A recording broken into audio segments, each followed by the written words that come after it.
రాహుల్ గాంధీ కులం అడుగుతున్న బీజేపీ నాయకులారా,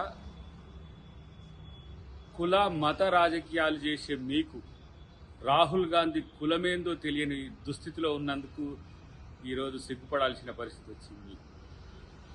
రాహుల్ గాంధీ కులం ఈరోజు పండిత్ అంటే తెలుసుకోండి, బ్రాహ్మణ కులం.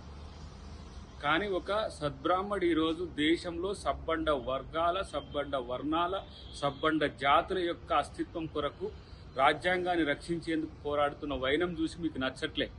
ఎందుకంటే మీరు మనువాదులు కాబట్టే ఇలా మీ వ్యంగ్యాలు, మీ యొక్క దుర్నీతి. రాహుల్ గాంధీ కాబోయే ప్రధానమంత్రి అనే దృష్టితోనే ఆ కుటుంబాన్ని, నెహ్రూ కుటుంబాన్ని మొత్తం కించపరిచే స్థితి.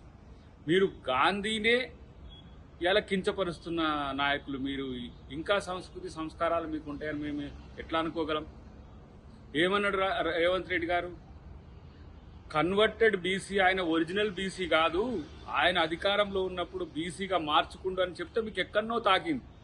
దానికి రాహుల్ గాంధీని కామెంట్ చేసే స్థితికి దిగజారిన మీకు ఎలాంటి సంస్కృతి ఉందో తెలంగాణ ప్రజలు గమనిస్తున్నారు. ఈరోజు దేశం కొరకు, ఈ దేశంలో ఉండే అన్ని ధర్మాల కోసం పోరాడుతున్నది రాహుల్ గాంధీ. రేవంత్ రెడ్డి గారు రాహుల్ గాంధీ గారి యొక్క ఆలోచన కుల జనగణన చేస్తే ఎక్కడ ఏ కులం యొక్క బలం, ఏ కులం యొక్క ఆర్థికాంశాలు తెలిసి మా యొక్క అధికారం కోల్పోతామో, ఏ వర్గాలకు సంబంధించి మేము ఎంత నష్టం చేసినామో తెలుస్తుంది అని చెప్పేసి ఇలా భయపడుతున్న మోడీకి ఏ చట్టాల విషయంలో కూడా మీకు ఒక స్పష్టత లేదు. కేవలం మతం పేరు మీద, కులం పేరు మీద కుహాన ఉద్యమాలు చేసుకుంటూ మీరు మతాన్ని కూడా గౌరవించని ఒక కుసంస్కారిగా మీరు ఈరోజు చరిత్రలో ఉన్నారు.